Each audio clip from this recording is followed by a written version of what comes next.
साथियों नमस्कार। साथियों, हमारे देश में अगले साल मार्च के एंड तक नक्सलिज्म पूरी तरह से खत्म हो जाएगा।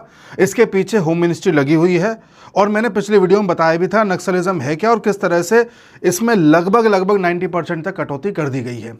मैंने आपको बताया था नक्सलिज्म एक माओवादी सोच है जो कम्युनिस्ट सोच है, चाइना से उत्पन्न हुई है और धीरे धीरे इस देश में फैलाई गई है। मैंने वहीं से आपको बताया था कि एक अर्बन नक्सल भी कुछ होता है। अर्बन नक्सल का मतलब उसी सोच को जब आप यूनिवर्सिटीज़ में लेकर के चले जाएंगे, स्टूडेंट्स के बीच में लेकर के चले जाएंगे, प्रोफेसर्स के रूप में लेकर के चले जाएंगे, जर्नलिस्ट के रूप में लेकर के चले जाएंगे, तब उसे अर्बन नक्सलिज्म कहते हैं। अमित शाह जी अपनी कई स्पीचेस में ये बोल चुके हैं कि मेरा अगला टारगेट अर्बन नक्सल्स है और इसका एक नमूना हम दिवाली की रात देख चुके हैं। जी हाँ, एक खबर अभी इंटरनेट पे बहुत वायरल हो रही है। हमने जब देखा न्यूज़ हेडलाइंस में उसका जिक्र बहुत ज़्यादा हो रहा है, कई यूट्यूबर्स उस पर वीडियो बना रहे हैं, तो हमने सोचा हम भी इसका जिक्र करते हैं और विद प्रूफ आपको ये बताएंगे कि किस तरह से हमारा और आपका ब्रेन वॉश किया गया है, किस तरह से गलत हिस्ट्री पढ़ा करके हम सबकी आइडियोलॉजी ऐसी कर दी है कि हम या तो जातियों में बटे हुए हैं या धर्म में बटे हुए हैं। हम या तो किसी को राइट विंग का कह देते हैं या किसी को लेफ्ट विंग का कह देते हैं। हम तथ्यों पर बात करने के बजाय सामने वाले को जज करने का प्रयास करते हैं और किस तरह से हमारा दिमाग घुमाया गया है आज आप देखिए। एक एग्जाम्पल मैं आपको देता हूं, जो घटना एक दिन पहले हुई है। इस औरत को देखिए, ये औरत इटली की निवासी है, अभी लंदन में रहकर के किसी यूनिवर्सिटी में प्रोफेसर है। यह भी इंडिया आना चाह रही थी, ये हांगकांग के रास्ते इंडिया आ रही थी। इंडिया में आ भी गई, एयरपोर्ट पर उतर भी गई। बाद में जब इसका पूरा चेक किया गया, वीज़ा वगैरह इसे कब तक का मिला हुआ है, क्या इसका पूरा सीन है जैसा कि किया जाता है, तो यह पाया गया कि इस साल के मार्च से इसका इंडिया आना बैन हो रखा है। जी, पिछले साल अक्टूबर में ये इंडिया आई थी, उसके बाद इसने कुछ ऐसी गतिविधियां करी हैं यहाँ पर जिससे इसने वीज़ा का वायलेशन कर दिया है और इसके पास 5 साल का वीज़ा होने के बावजूद भी इसको इंडिया में आने की अनुमति नहीं है, इसलिए इसको एयरपोर्ट से ही वापस लौटा दिया गया। जब इसे लौटाया जा रहा था तो इसने अपने कॉन्टैक्ट यूज़ करना स्टार्ट किया और कैसे भी करके यहाँ पर रुकने का प्रयास किया। कॉन्टैक्ट्स में इसने JNU में फ़ोन किया, किसी प्रोफेसर से जिक्र किया, उस प्रोफेसर ने किसी जर्नलिस्ट से बात करी, उसने किसी और जर्नलिस्ट से बात करी और जितने भी ये वामपंथी विचारधारा वाले लोग हैं हमारे देश में, वो सभी लोग एक हो गए और इसके लिए आवाज़ उठाने लगे। अब ये कितना भी प्रयास कर लेती, इसे इंडिया में अनुमति नहीं मिलनी थी क्योंकि इस पर सीधी नज़र है अमित शाह जी की। होम मिनिस्ट्री ऐसे लोगों को चिन्हित करके रखी हुई है और पिछले लंबे समय से ऐसे लोगों पर बिल्कुल घात लगा के बैठी है जो भारत को अंदर ही अंदर तोड़ने का प्रयास करते हैं। जी, ये लेडी वो लेडी है जो भारत को अंदर ही अंदर अलग अलग चीज़ों पर तोड़ने का प्रयास करती रही है, भारत को बदनाम करने का प्रयास करती रही है। अगर आप एक भारतवासी हैं, मैं नहीं जानता आपका धर्म क्या है, जाति क्या है, आपकी सोच क्या है, आप एटलीस्ट भारतवासी हैं और अगर आप भारत से प्रेम करते हैं तो इसका पूरा इतिहास जानने के बाद आप जान जाएंगे कि होम मिनिस्ट्री ने जो किया है वो सही किया है। मैं जानता हूं कुछ लोग कमेंट बॉक्स में आकर के, कुछ पाकिस्तानी और बांग्लादेश के लोग हैं जो जानबूझ करके उल्टा कमेंट ऐसा करते हैं जिससे कि ये हो जाए कि हम तो भाई किसी एक रंग में रंगे हुए हैं, लेकिन मैं सारी बातें करता हूं फैक्ट्स पर और देश के हित में जो होगा वो करूंगा, चाहे कोई कुछ भी लिखे कमेंट में। तो आइए देखिए इसका इतिहास। इसका नाम है फ्रांसेस्का ओर्सिनी, इटली की है, मैं बता चुका हूं, इसको नहीं आने दिया है। अच्छा, ये भारत में जब जब आई है तब तब इसने CAA का विरोध किया। आप जानते हैं कि CAA के जरिए जितने भी हमारे पड़ोसी देशों के ऐसे लोग हैं जो वहाँ पर माइनॉरिटी है, हम उनको नागरिकता देने का काम कर रहे थे, उस पर इसको एतराज़ था, इसने उसका विरोध किया। इसने NRC का विरोध किया। NRC अभी हुई नहीं है पर पहले ही विरोध करने लग गई।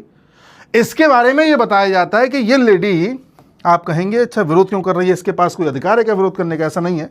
ये लेडी इंडिया में रह करके JNU में पढ़ाई करके गई है और इसने हिंदी पढ़ी है और ये हिंदी की जानकार अपने आप को बताती है और हिंदी पर इसने शोध किया है, कुछ किताबें लिखी हैं।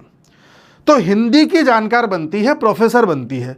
तो तुम हिंदी की जानकार हो, प्रोफेसर बनती हो, तो तुम उस पर अपनी बात रखो, हिंदी का लिटरेचर आगे बढ़ाओ। तुम CAA, NRC, कश्मीर का मुद्दा, नक्सलवाद, इन सब में क्यों उलझ रही हो?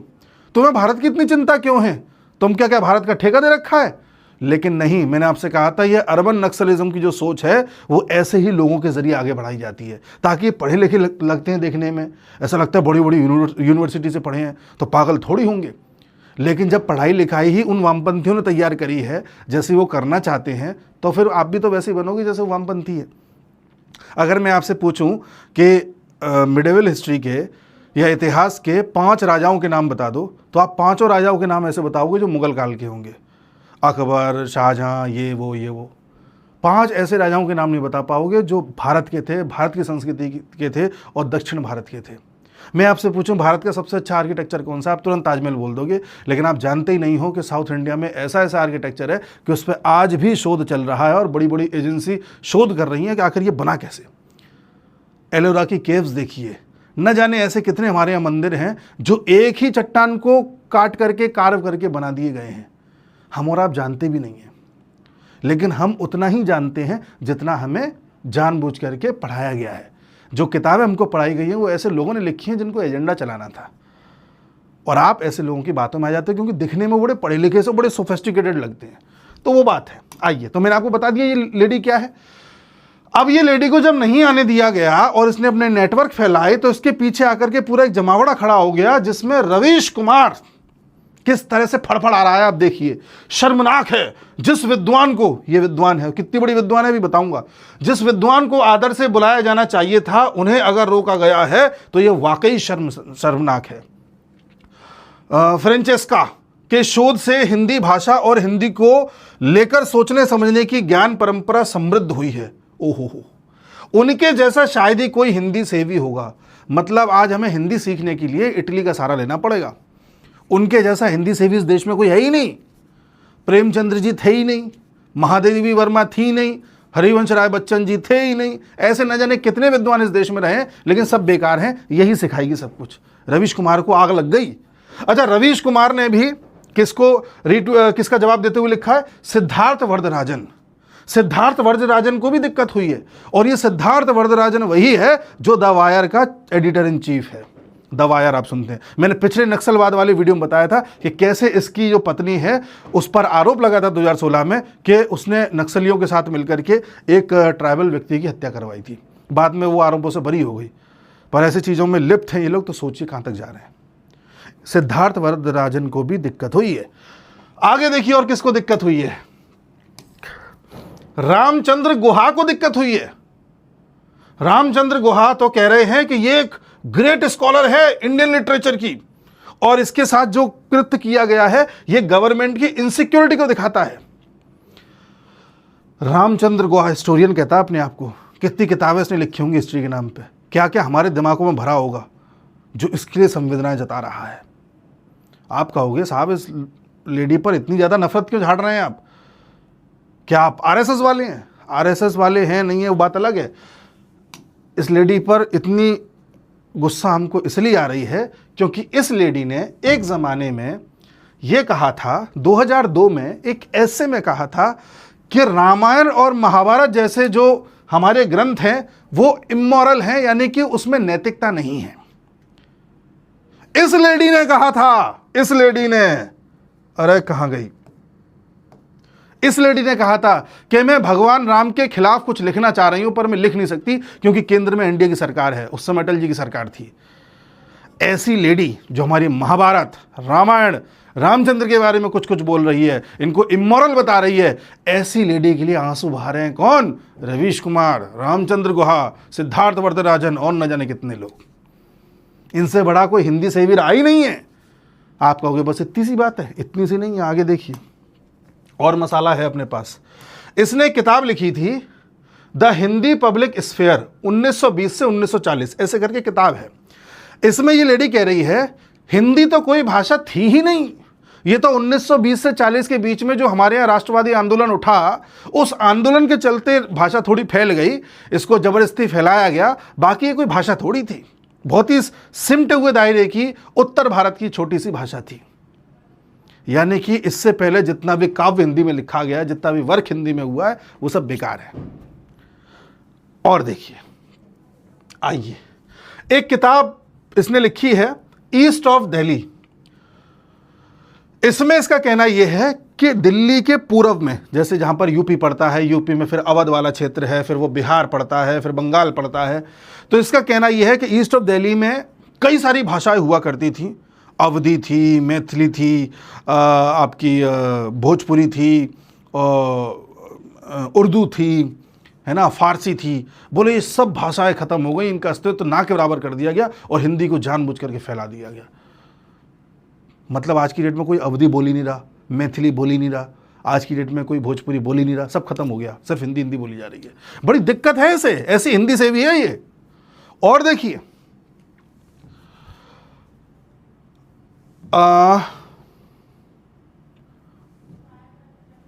मैं आपको एक चीज और दिखाता हूं। ये एक किताब है, इसका नाम है आफ्टर तैमूर लेफ्ट। इसको इसने एडिट किया है। इस किताब में ये क्या कह रही है कि भारत में तैमूर जब गया तो उसके बाद बड़ा रिच कल्चर आया था, बड़ी भाषाएं थी, बड़ा समृद्ध कल्चर था और कल्चर का बड़ा रेस्पेक्ट था। यानी तैमूर के जाने के बाद जब मुगल काल आया था उसमें भारत का कल्चर अब तक का बेस्ट कल्चर रहा है, ऐसा इसका कहना है। कहती है फिर वो कल्चर धीरे धीरे डिग्रेड होता चला गया और जब ब्रिटिश काल आया तो कल्चर और ज़्यादा डिग्रेड हो गया और फिर एक काल के बाद हिंदी को फैला दिया गया। चीज़ें सिकुड़ गई, जो पहले डाइवर्सिटी थी वो सिकुड़ गई, ऐसा ही कह रही है। समझ रहे हैं आप? मुगल काल इसको बहुत अच्छा लग रहा है, रामायण महाभारत इसको बुरी लग रही है, इसको हिंदी एक ऐसा लग रहा है कि जबरदस्ती फैलाई गई भाषा है, इसका तो कोई अस्तित्व होना ही नहीं चाहिए। इसको लग रहा है कि इसको राम के खिलाफ बोलना है, बोल नहीं पा रही है, इंडिया की सरकार थी उस वक्त। और ऐसी लेडी रवीश कुमार को लग रही है कि इनके जैसा हिंदी से भी तो कोई होगा ही नहीं। और देखिए, अच्छा अब इसको जब भगा दिया गया तो जाहिर सी बात है लोगों को मिर्ची लग रही है। ठीक है, ये वो लेडी है जो एक कालखंड में आकर के भारत में पत्र लिखती है और ऐसे लोगों को बचाने का प्रयास करती है जो नक्सलियों के साथ खड़े हैं, जो कहते हैं कि कश्मीर तो स्वतंत्र है, कश्मीर पर तो भारत ने कब्जा कर रखा है। ऐसे लोगों को बचाने के लिए जो पत्र लिखे गए थे, उन पत्रों में एक नाम इसका भी था। 150 लोगों ने सिग्नेचर किया था पत्र पर, उसमें एक साइन इसका भी था। और ये कौन लोग थे? इसमें थी आपकी निवेदिता मेनन। निवेदिता मेनन वो लेडी है जो समय समय पर कश्मीर के बारे में उल्टा सीधा बोलती रही है, नक्सलियों के समर्थन में बोलती रही है। ऐसी निवेदिता मेनन के बारे में जब भारत की मीडिया में लिखा गया कि एंटी नेशनल टाइप की है, तो इसका विरोध करने के लिए पत्र लिखा गया जिसमें 150 लोगों ने साइन किया, उसमें से एक ये फ्रांसिस्का भी थी। और आगे देखिए, समय समय पर इस देश में ऐसे लोग मिलेंगे आपको। ये देखिए, कश्मीर में जब धारा 370 में बदलाव किया गया तो वहां की महिलाओं को लेकर के एक आंदोलन चलाने की कोशिश की गई कि वहां की महिलाओं के देखिए अधिकार दबाए जा रहे हैं, उनको आज़ादी मिलनी चाहिए। तो ऐसी आवाज़ उठाने में कई लोग शामिल थे, जिसमें से एक ये फ्रांसिस्का भी थी। ठीक है, 500 इंडिविजुअल और ऑर्गेनाइजेशन थे जो इसके लिए आवाज़ उठा रहे थे। अब उसमें कौन कौन था, मैं आपको एक दो नाम पढ़वा देता हूँ जिससे कि आपको ये पता रहे कि जब भी इनका जिक्र हो तो आप जान पाएँ कि ये हैं कौन। देखिए, इनमें निवेदिता मेनन है जिसके लिए फ्रांसिस्का रो रही है। नंदिनी सुंदर है, नंदिनी सुंदर सिद्धार्थ वरदराजन की वाइफ है जो द वायर का एडिटर इन चीफ है, जिसकी बात कर रहा था यहाँ पर, ये इसकी वाइफ है। वो कहाँ चला गया? ठीक है, नंदिनी सुंदर। कल्पना कन्नाबीरन, मीना कंदा समी। ठीक है, ऐसे करके कई नाम हैं, ये नाम इनके बोले नहीं जाते, बड़े अजीब से नाम हैं। ऐसे कई नाम हैं जिन्होंने कश्मीर की महिलाओं के लिए आवाज़ उठाई थी और ये नाम आपको कई जगह कॉमन मिलेंगे। और देखिए, निवेदिता मेनन का मैंने बता दिया आपको। ठीक है, निवेदिता मेनन, ये लेडी, आपने ये फोटो देखा होगा, द कश्मीर फाइल्स फिल्म आई थी, उसमें जो एक भाषण देते हुए लेडी दिखाई गई है राधिका मेनन के रूप में, वो इसी को कॉपी करते हुए बनाई गई है। ये भाषण देती थी जेएनयू में, बड़ी बड़ी यूनिवर्सिटीज़ में, और बोलती थी कि कश्मीर को अपनी आज़ादी के लिए लड़ाई लड़नी चाहिए, निवेदिता मेनन। ठीक है, ऐसी एक और भी थी, अरुंधति रॉय भी थी, जो 2010 में दिल्ली में एक सभा कर रही थी कि कश्मीर तो एक आज़ाद प्रांत था, उस पर भारत ने कब्जा किया हुआ है, कश्मीर को लोगों को आज़ादी की पूरी छूट है, उनको अपनी आज़ादी के लिए लड़ाई लड़नी चाहिए और वो जो चाहती हैं वो करना चाहिए। इस तरह की, इस पर तो केस चल रहा है, अब ये जेल जाएगी। ठीक है, तो इस तरह की अरुंधति रॉय भी थी। अब आपको एक चीज़ और दिखाता हूँ। ये आपकी वही है निवेदिता मेनन। इसका कहना यह भी था कि सेना के जवान रोटी के लिए काम करते हैं, देश की सेवा के लिए नहीं जी। और देखिए, ये अरुंधति रॉय है, साथ में देखिए कौन है, यासीन मलिक। यही यासीन मलिक किसके साथ बैठा हुआ है, आप देख लीजिए और अच्छे से देख लीजिए। अब आप समझ रहे हैं। उसी प्रकार से यही यासीन मलिक किसके साथ, फारूक अब्दुल्ला। यही यासीन मलिक को कौन बुला करके सम्मान दे रहा है, अब ये भी देख लीजिए। आप कह दीजिए कि ये तस्वीर झूठी है, ये सब चलता था। हाफिज सईद की इस फोटो को तो आप नकार नहीं सकते, और उस समय तो एआई भी नहीं था, तो फिर ये क्या है। कहाँ से अरुंधति रॉय जुड़ी हुई है, कहाँ से निवेदिता मेनन जुड़ी है, कहाँ से फ्रांसिस्का जुड़ी है, इसके लिए रोने वाले कौन कौन लोग हैं। अब इन सब पर क्रैकडाउन होगा तो सोचिए किस लेवल का प्रोपेगेंडा चलाया जाएगा। बड़े बड़े यूट्यूबर्स जर्मनी में बैठ करके वीडियो बनाएंगे और ये सिद्ध करेंगे कि ये लोग तो बहुत अच्छे हैं। यूट्यूबर्स वीडियो बना करके सिद्ध करेंगे कि भाई देखो ये तो आरएसएस की आइडियोलॉजी थोप रहे हैं।